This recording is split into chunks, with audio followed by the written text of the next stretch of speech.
Ngayong Disyembre, ipaalala natin sa sarili na hindi tayo nag-iisa.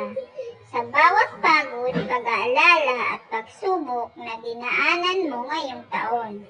Nariyan ang Diyos, tahimik ngunit tapat na gumagabay.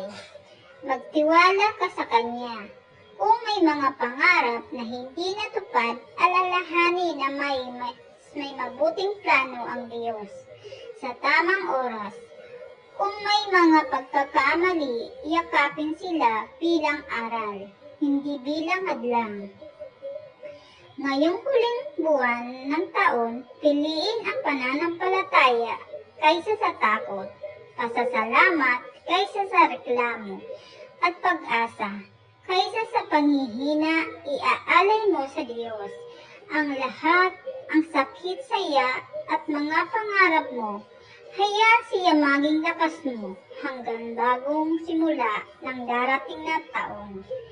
Sa Diyos walang saya na luha at walang hirap na hindi niya nakikita.